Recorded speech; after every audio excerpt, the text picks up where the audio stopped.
अस्सलाम वालेकुम स्टूडेंट्स, कैसे हैं आप? I hope you all are doing good. तो बेटा इस क्लास में हम अगेन कंटिन्यू करेंगे past paper questions of mensuration. ठीक है भाई, क्योंकि मेंसुरेशन टॉपिक में बच्चों को प्रॉब्लम रहती है, तो मैंने कहा कुछ उसके पास्ट पेपर क्वेश्चंस में आपके साथ डिस्कस कर लूँ। ठीक है, तो लास्ट 2 सेशन में भी हमने अराउंड 4-5 क्वेश्चंस डिस्कस किए थे। आज हम मई जून 2014 पेपर 2 वेरिएंट 2 का क्वेश्चन डिस्कस कर रहे हैं जो कौन से रेलेवेंट है। तो देख लेते हैं सवाल क्या कह रहा है and how we are going to deal with it. चलें, the diagram shows a solid cone of height 15 centimetre. यहाँ हमें नज़र आ रही है perpendicular height is 15 centimetre and radius 6 centimetre. दोनों ही चीज़ें हमें डायग्राम में नज़र आ रही हैं। Show that slant height of the cone is 16.2 centimetre correct to 1 decimal place. देखें स्लांट हाइट क्या होती है उसकी बात भी कर लेते हैं। पहले मैं डायग्राम आपके लिए कुछ क्लियर कर दूं। तो from centre till apex of cone, apex corner point को कहते हैं, ये जो हाइट है ना दिस इज 15 सेंटीमीटर गिवन। और अब जो मैं आपको पर्पल से मार्क करके दिखा रहा हूँ ना, ये स्लांट हाइट कहलाती है। स्लांट हाइट जो कर्व लेंथ होती है ना कोन की, ये स्लांट हाइट कहलाती है। हमें ये स्लांट हाइट निकालनी है कोन की, यानी बताना है निकाल के कैलकुलेशन के कि दिस इज 16.2। देखें दिस एंगल इज 90 डिग्रीज, तो this is very easy. Let's say this is unknown x, okay, this perpendicular length is 15, this radius is 6, okay. We want to calculate hypotenuse because in right triangle side opposite to 90 degree angle is hypotenuse. So use Pythagoras theorem. Hypotenuse square means x square equals to perpendicular square plus base square or adjacent square plus opposite square, okay. So x square is going to be 225 plus 30. 15 square is 225 plus 36, it is 261. Take square root of 261 to get to know the answer, and up to 1 decimal place answer is 16.155 can be rounded off to 16.2 centimeter. Yeah, obviously, so we proved that. Okay. Okay.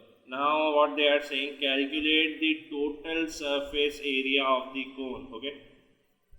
Total surface area of the cone means curved surface area plus area of base. Total surface area of the cone, here we have curved surface area of cone, which we can see this curved surface area, that curved portion of the cone, and we will calculate area of this base as well, okay. So that we will get to know our total area, and they clearly mentioned total here, okay. So curved surface area of cone is pi rl. Here L is slant height, L is slant height, we all know, and we just calculated slant height, okay. So use pi rl for total area. Use pi rl means pi, r radius is what, 6, slant height is 16.2 pi rl plus this area of circular base, and that can be calculated by using pi r square. Pi r square, okay, we have to use pi r square, okay, because base is circular base, so pi r square is going to be 6 square. Now solve this with the help of your calculator to get to know total surface area of the cone.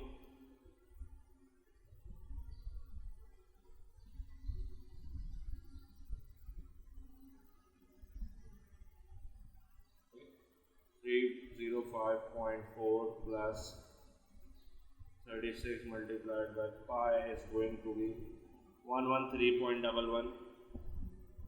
Okay. Now add all of them and round off your answer up to 3 significant figures. So it is going to be 419 centimeter square up to 3 significant figures. Otherwise else it was 418.5 centimeter square. Okay.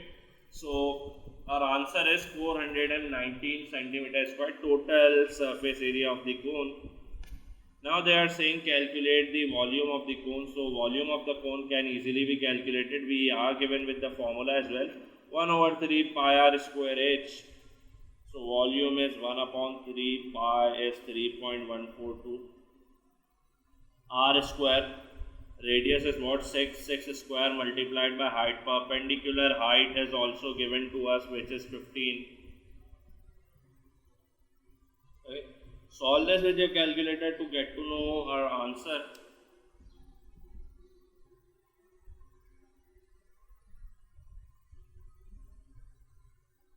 Okay, it is 565.56 and up to 3 significant figures it will be 566 cubic centimeter. I will write here 566 cubic centimeter. Alright children, we just use formula 1 over 3 pi r square h, substituted value r is 6 centimeter, height is 15 centimeter. Okay, note that in this formula 1 over 3 pi r square h, here h is perpendicular height but not slant height. Okay, चलिए अगला सवाल देखते हैं. The cone is made from wood. The mass of 1 cubic meter of wood is 560 kg. Calculate the mass of cone in grams. Calculate the mass of cone in grams. देखें इस information की मदद से हम कैसे कैलकुलेट करेंगे. 1 cubic metre कितना मास occupy करता है? 560 kg. ठीक है. अच्छा, 1 क्यूबिक मीटर हमें पता है. देखें इस 1 2 3 4 5 6 centimetre cube. Because 1 metre is 100 centimetre, तो 1 मीटर क्यूब है, तो 100 का क्यूब अगर मैं करूंगा तो it is going to be 1 million. So 1 cubic metre is 1 million cubic centimeter. So I will write here 1 million cubic centimeter, and I want my final answer in grams. So 560 kg is equivalent to, we all know 1 kilogram is 1000 grams. So 560 kg will be 560,000 grams. Okay, so that is our original relation. What we have here, we have 566 centimeter cube. 566 centimeter cube. Okay, so I will write 566 centimeter cube here, and corresponding mass in gram is unknown, so I will write x gram here.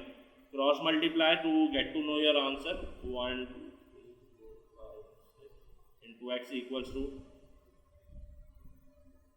multiplied by 566.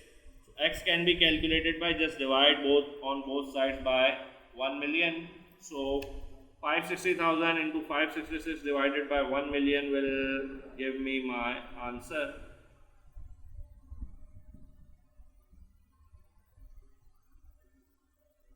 And it is going to be 316.96, which will be 317 gram up to 3 significant figures. ठीक है बच्चों, तो हमने cubic metre को centimetre cube में convert कर लिया, kilogram को ग्राम में कन्वर्ट करके फिर हमने अपनी वैल्यूज कैलकुलेट कर ली. That will be the most easiest approach here. चलें, another cone is made of the same material and is geometrically similar to the first. The mass of the second cone is double to the mass of first. Calculate the height of the cone. ठीक है, देखिए we all know density is what? Density is what? Mass upon volume.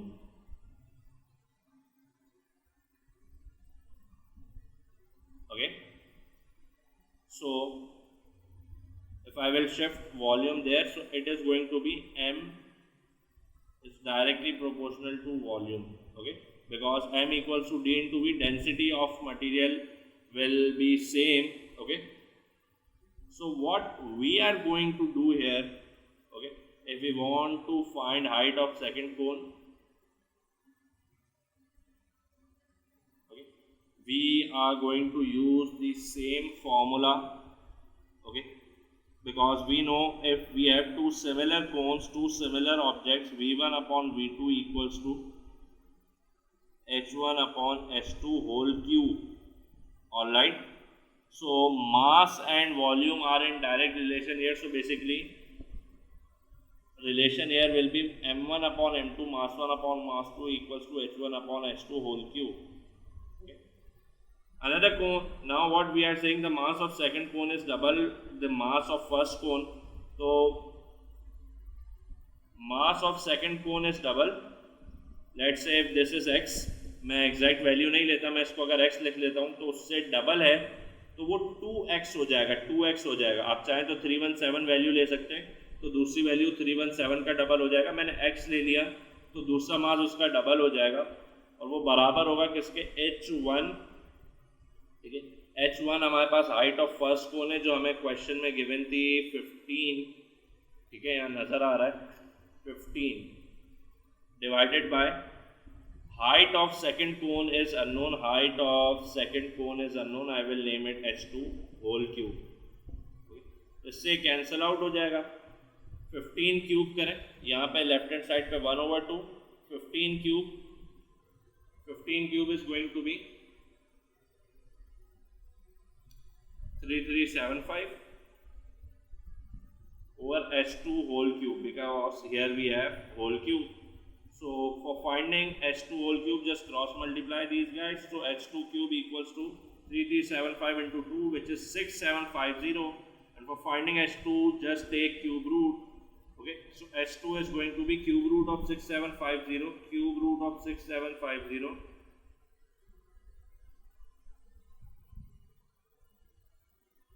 It's 18.898 up to 3 significant figures. It will be 18.9 centimeter, children. Okay. Now what they are saying, calculate the total surface area of second cone. Total surface area. We know when we have similar objects here, a1 upon a2 equals to h1 upon h2 whole square. Total surface area of first cone we calculated. Total surface area of first cone we calculated 419.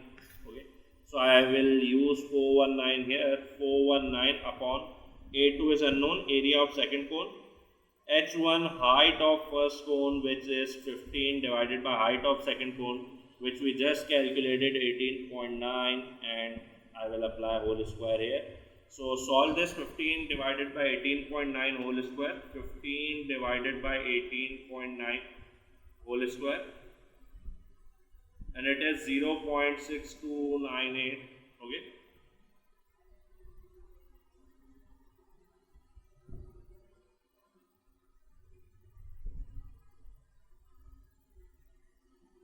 now for finding a2, cross multiplied here and shifted here. So 419 divided by, use answer key to get exact answer of surface area. Okay, so 419 divided by answer is going to be 665.20. So up to 3 significant figures, it will be 665 cubic centimeter square. My answer for this particular part, children.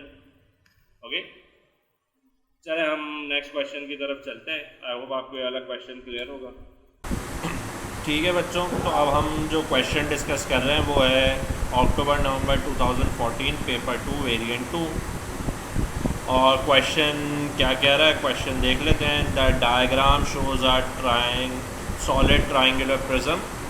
The dimensions are in metres, यानी all lengths are in metres.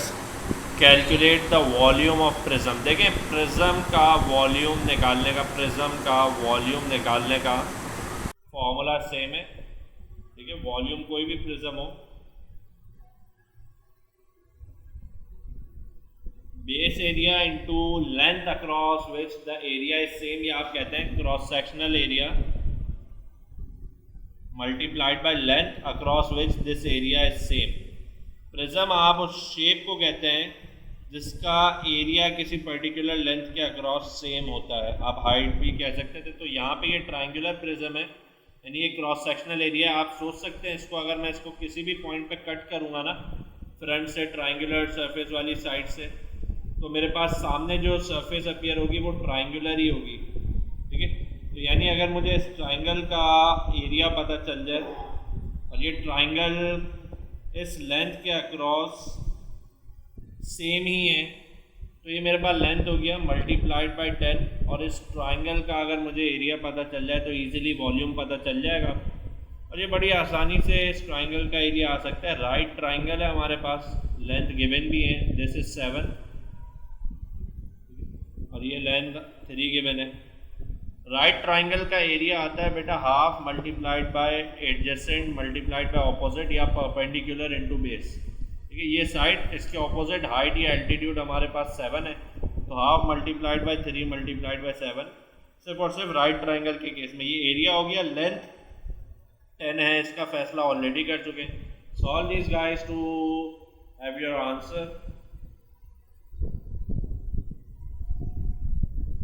105 cubic metre answer आ रहा है, क्योंकि तमाम lens आपके पास metre में ही थी। ठीक हो गई बात, 105 आंसर आ गया। उसके बाद अगले पार्ट की तरफ चलते हैं।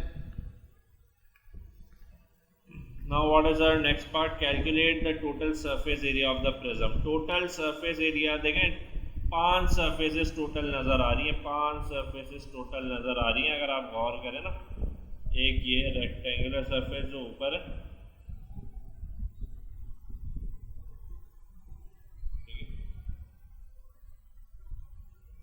एक ये रेक्टेंगुलर सरफेस जो नीचे है, तो total surface area of prism कैसा आएगा? तमाम सरफेसेस का इंडिविजुअल एरिया निकालें और फिर सबको ऐड कर दें। तो 2 रेक्टेंगुलर सरफेसेस ये हैं, एक रेक्टेंगुलर सरफेस यहाँ पे आपको नजर आ रही है ये, ठीक है, 3 सरफेसेस हो गई। Then we have 2 triangular surfaces, एक ये ट्राइंगल और एक ये इसके पीछे जो यहाँ ट्राइंगल बन रहा है। तो इन सबके हमें एरिया निकालना है,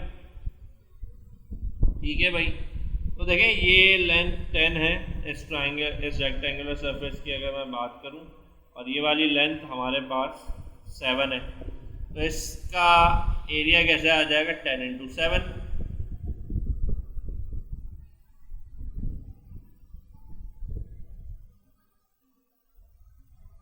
ठीक है, ये A1 हो गया 10 इंटू 7, ऊपर वाली टॉप सरफेस का area 10 into 7, it is going to be 70 square metre. अच्छा, अब हम देखना चाहेंगे इसका एरिया, ठीक है, जो नीचे वाली सरफेस है उसका तो हमने निकाल लिया। नाउ वी हैव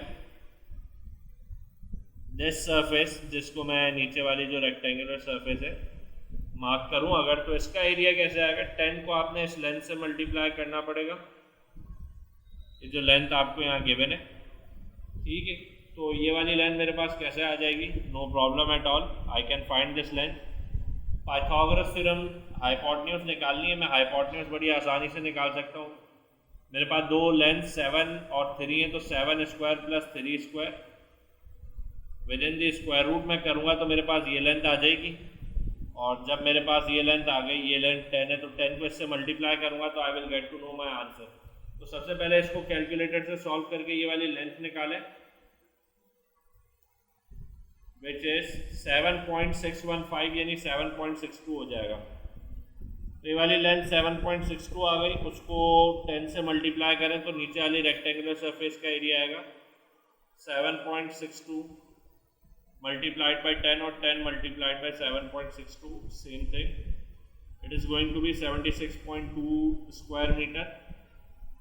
फिर इस रेक्टेंगुलर सरफेस का एरिया निकालें, इस रेक्टेंगुलर सरफेस का। देखें इसमें एक लेंथ 3 है, एक 10 है, तो रेक्टेंगल का एरिया, इस वाले रेक्टेंगल का एरिया क्या आ जाएगा? 3 into 10 which is going to be 30। और जो 2 ट्राइंगुलर सरफेसेस हैं उनका एरिया आप ऑलरेडी निकाल चुके हैं। दोनों ट्राइंगुलर सरफेसेस का एरिया आपने ऊपर निकाला था, ये है area of triangle, half into perpendicular into base, जो हमारे केस में आ रहा है 10.5। तो 2 ट्राइंगुलर सरफेसेस से हम बात कर चुके हैं, तो 10.5 square metre, 10.5 square metre. We want total area, we want total area. तो बेटा टोटल एरिया कैसे आएगा? इन सबको ऐड कर दें। A is going to be 70 plus 70, 6.2 plus 30 plus 10.5 plus 10.5, ठीक है। तो A क्या हो जाएगा 70 plus 76.2 plus 30 plus 10.5 plus 10.5 and it is going to be 197.2, जिसको मैं 3 significant figures तक अगर लिखूं तो I will write what 197, I will write what 197, अगर मैं 3 significant figures तक लिखूं, अगर पूरा लिखूं तो it is 197.2 cubic meter। ठीक है भाई, तो ये इस पार्ट का आंसर हो गया। आपको पता है total surface area individual surface areas को ऐड करके आता है। Okay, now what we are going to say that जनाब the diagram shows cross sections of ramp A and triangular prism B. The triangular prism B can move up and down at ramp A. नज़र आ रहा है बेटा दोनों figures में, ये जो प्रिज्म बी है इसको आप ऊपर नीचे मूव करवा रहे हैं। The ramp is inclined at 25 degrees to the horizontal. The ramp is inclined at 25 degree to the horizontal. ठीक है, यहाँ नज़र आ रहा है बेटा ये एंगल 25 डिग्री से। क्या कह रहे हैं, when the prism has moved 2 metre up, देखें यहाँ से यहाँ तक की लेंथ आपको दे दी है, 2 मीटर के फासले पे जब प्रिज्म मूव कर रहा है तो वो कितनी हाइट पे पहुंचा, वो हाइट आपको निकालनी है। तो दैट इज़ वेरी इजी। आपको ये ट्रायंगल यहाँ बनता हुआ नज़र आ रहा होगा, ठीक है, इसमें ऐसे कोई परेशानी की बात नहीं है। ये 90 डिग्री क्योंकि परपेंडिकुलर हाइट निकालनी है, this is 2 and this is 25। तो किसी भी राइट ट्रायंगल में 90 डिग्री के ऑपोजिट हाइपोटेन्यूज, जिस एंगल की आप बात कर रहे होते हैं उसके सामने वाली साइड ऑपोजिट कहलाती है, remaining side adjacent. But we are not interested here in adjacent because I want to calculate opposite and I know hypotenuse. Opposite and hypotenuse, which trigonometric ratio? Sin theta. Sin 25 equals to opposite, which is h, upon hypotenuse, which is 2. So just cross multiply. So 2 multiplied by sin 25 is going to be your height in this particular case, children. So just multiply your answer by 2 and it is going to be 0.845, which will be 0.845 meter up to 3 significant figures। ठीक है बच्चों, तो इसमें सच कोई problem नहीं थी। अब क्या कह रहे हैं, 0.845 मीटर आ गया। As it moves, the uppermost face of the prism B remains horizontal. The length of the horizontal edge of the face is 0.6 meter. The length of the vertical edge of the prism is y meters. Calculate y. तो क्या कह रहे हैं, as it moves, the uppermost face of the prism B remains horizontal. ठीक है, the length of the horizontal edge of the prism is 0.6 meters. Vertical edge is y meter. You can see here, horizontal edge is 0.6 meter and vertical edge is y meter. Okay. Now what they are saying, calculate y. Condition आपको क्या given है, condition आपको given है as it moves the uppermost. आपको अब y निकालना है, y with the help of given information. ठीक हो गई बात,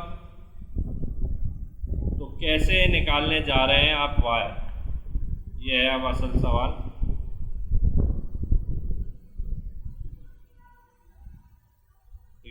तो उसमें एज सच कोई प्रॉब्लम नहीं है, देखिए बड़ी आसानी से आ जाएगा। अगर आप देखें ना तो ये भी हॉरिजॉन्टल सरफेस, ये भी horizontal surface,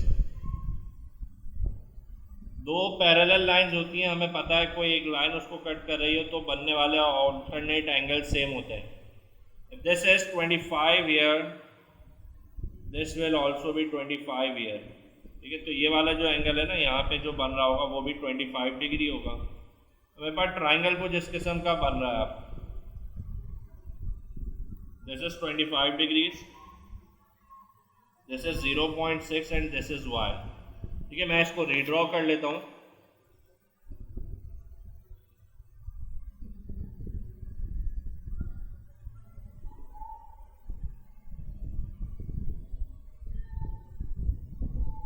25 degrees y, and it is 0.6 meter. Again, question is very easy. You know this angle is 90 degrees. This angle is 90 degrees. Okay. In right triangle, side opposite to considered angle is opposite. Side opposite to 90 degree angle is hypotenuse, and remaining side is adjacent. So we know adjacent and we want opposite. Adjacent and opposite with trigonometric ratio tan theta. So angle is 25, tan theta equals to opposite over adjacent y over 0.6. Cross multiply, tan 25 multiplied by 0.6 will give you your answer for this particular part, children.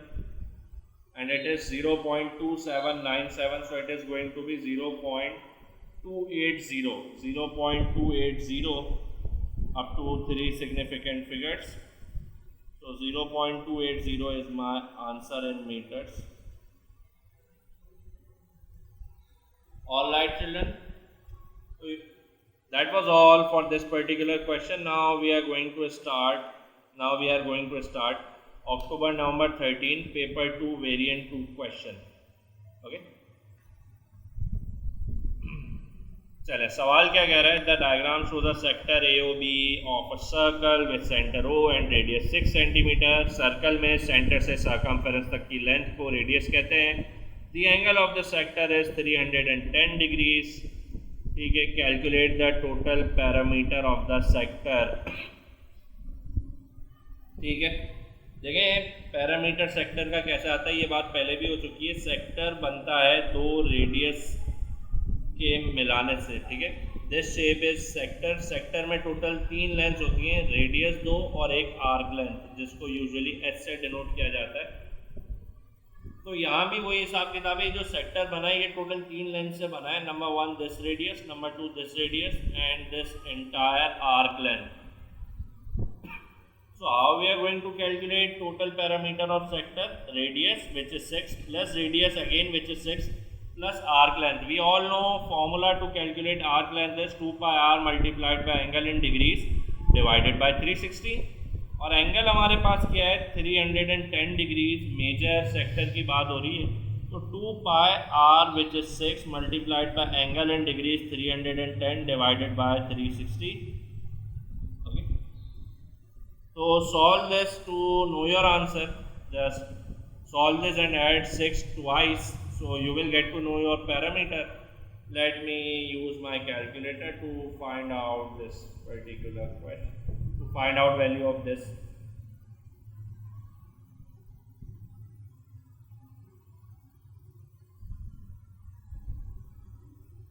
Okay, it is 44.467. 44.467. So up to 3 significant figures it will be 44.5 centimeter parameter of major sector in this particular case. Now they want us to find area of sector, and area of sector we all know can be calculated using formula pi r square multiplied by angle in degrees divided by 360. So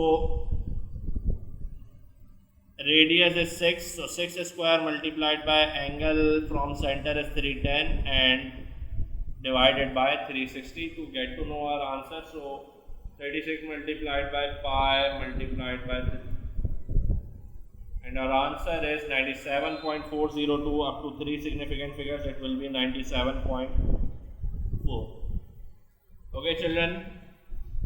Now we have what? Part C. Okay.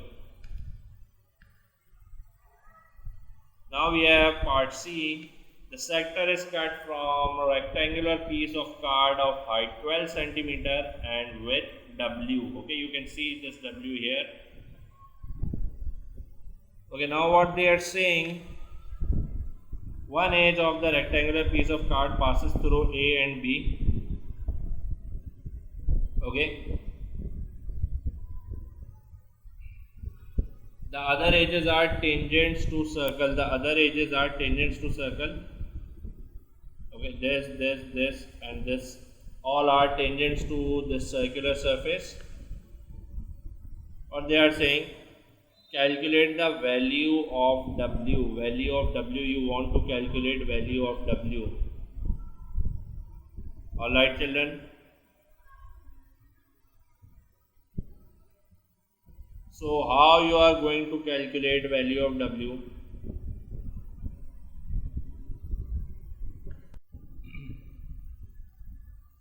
Okay, so we want to determine this length.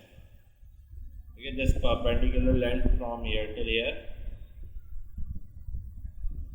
And if we will get to know this length, let me draw it with ruler so that you will get to know better. देखें आप ये वाली length निकालेंगे जो मैंने mention की, ये आपको अननोन लेंथ निकालनी है, और ये जो मैं ग्रीन से मार्क कर रहा हूँ ना, ये लेंथ आपको पता है। देखें ये सेंटर से सर्कमफेरेंस तक का फासला है, वो रेडियस होता है। सेंटर से सर्कमफेरेंस तक किसी भी पॉइंट तक का फासला रेडियस होता है, तो ये तो 6 है, गिवन नज़र आ रहा है, ठीक है। तो ये ग्रीन वाला डिस्टेंस तो 6 है, पर्पल वाला डिस्टेंस हम निकाल लेंगे तो हमें ये टोटल डिस्टेंस W मिल जाएगा। इसको अगर मैं x कह देता हूँ तो बेसिकली हमें x निकालना है, तो W x प्लस 6 हो जाएगी टोटल लेंथ, ठीक है। ये पूरी टोटल लेंथ x प्लस 6 हो जाएगी। और x कैसे निकालूं? देखें यहाँ मैं आपको ट्राइंगल रीड्रॉ करके अगर बताऊं तो बेसिकली दिस इज रेडियस 6, तो ये भी रेडियस है 6, ठीक है, ऐसा ही है। अच्छा, ये 310 डिग्री एंगल था, तो ये बीच वाला एंगल कितना हो गया जो यहाँ बच गया? टोटल पॉइंट का एंगल 360 होता है, portion of it is 310 degrees, तो जो बीच वाला एंगल है वो क्या हो जाएगा? वो 50 डिग्रीज हो जाएगा। वेट, ये हम दोबारा से ऊपर पता नहीं कैसे चले गए। चले हम दोबारा अपने क्वेश्चन पे आ गए, ठीक है। तो remaining angle here is 50 degrees. तो बेटा बाकी दो एंगल्स कैसे आएंगे? Very easy, because if two lengths of triangle are equal, angle opposite to them will also be equal. So how I am going to calculate this angle? Okay, अगर तो मुझे ज़रूरत पड़े, वैसे तो मुझे इसकी भी ज़रूरत नहीं है, ऐसा तो मुझे इसकी भी ज़रूरत नहीं है, बट इन केस अगर मुझे ज़रूरत पड़ती तो मैं ये वाला एंगल भी निकाल सकता था। कैसे निकालता? 180 में से 50 माइनस करता तो मुझे सम ऑफ अदर टू एंगल्स मिलता, और दोनों बराबर हैं तो मैं डिवाइडेड बाय 2 कर देता, तो x आ जाता मेरे पास 130 डिवाइडेड बाय 2, 65 एंगल बन रहा होता।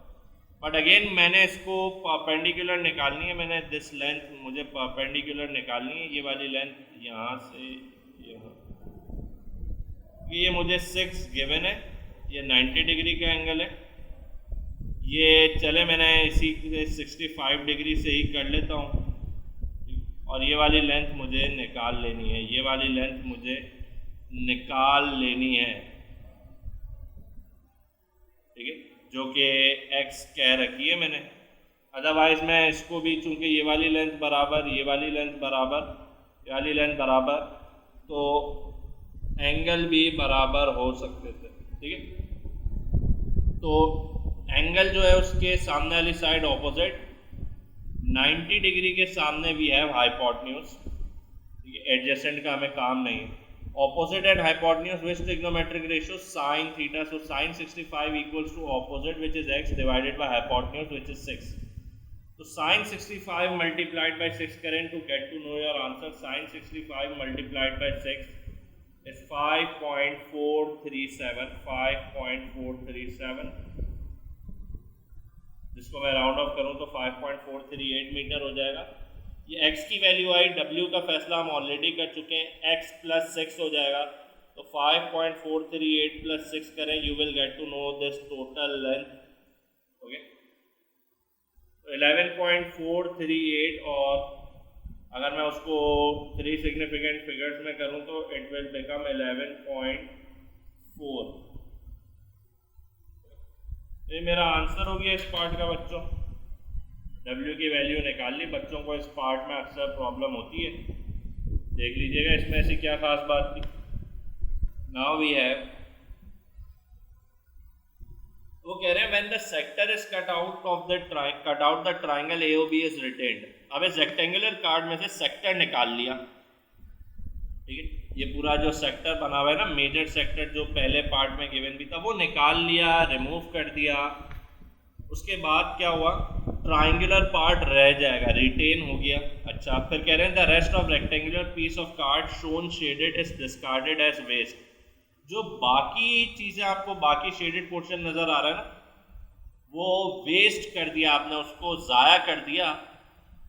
और आपको इस ज़ाया किए हुए पोर्शन का ना परसेंटेज बताना है टोटल रेक्टेंगल के हिसाब से। तो देखिए, पहले तो हमें ये पता चलना चाहिए इसका एरिया आएगा कैसे। बड़ी आसान सी बात है, मैं टोटल रेक्टेंगुलर कार्ड का एरिया निकाल लूँगा।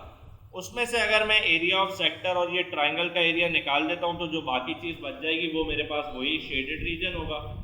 ठीक है, तो सबसे पहले तो एरिया ऑफ रेक्टेंगल निकाल लें। तो एरिया ऑफ रेक्टेंगल निकालना कोई मुश्किल काम थोड़ी है, लेंथ इनटू ब्रेथ। आपने अभी W निकाला विच इज 11.4 और ये वाली लेंथ 12 गिवन है, तो एरिया ऑफ रेक्टेंगल 11.4 इंटू 12 हो जाएगा। 11.4 into 12 is going to be 11.4 multiplied by 12 is going to be 136.8 children. ठीक है, 136.8 मीटर स्क्वायर। अच्छा, लेंथ मीटर में थी, सेंटीमीटर में मुझे याद भी नहीं है, तो सेंटीमीटर में थी तो ये सेंटीमीटर स्क्वायर हो गया टोटल रेक्टेंगल का एरिया। अच्छा, फिर हमें क्या करना है, फिर हमें एरिया ऑफ सेक्टर तो हम ऑलरेडी ऊपर कैलकुलेट कर चुके हैं 97.4। तो एरिया ऑफ सेक्टर 97.4 मैं लिख देता हूँ।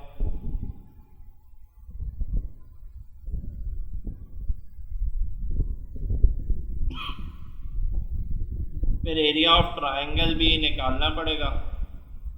तो एरिया ऑफ ट्राइंगल के लिए फॉर्मूला मोस्ट सूटेबल रहेगा half a b sine of सी।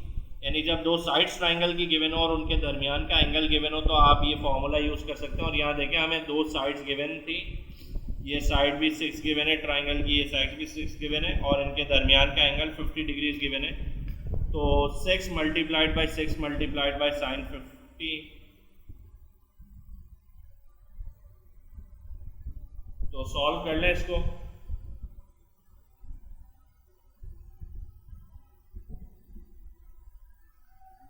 तो इट्स 13.78 सेंटीमीटर स्क्वायर। देखिए, सबसे पहले तो डिस्कार्डेड एरिया आएगा कैसे, एरिया ऑफ शेडेड रीजन। हमने ये बात कर ली, जब आप रेक्टेंगल के एरिया में से विच इज 136.8 माइनस कर दें सेक्टर का एरिया और ट्राइंगल का एरिया, तो आपके पास रिमेनिंग एरिया आ जाएगा जो आप वेस्ट कर रहे हैं। तो सबसे पहले तो कैलकुलेटर से ये निकाल लें, 136.8 माइनस 97.4 माइनस 13.788, ये आ रहा है 25.612 सेंटीमीटर स्क्वायर। इसको आपने परसेंटेज में कन्वर्ट करना है। तो कह रहे हैं calculate the percentage of rectangular piece of card that is discarded as waste. तो 25.612 परसेंटेज हमेशा टोटल से निकालते हैं, विच इज टोटल एरिया क्या है रेक्टेंगल का 136.8, डिवाइड करें multiplied by 100 to get to know your answer. So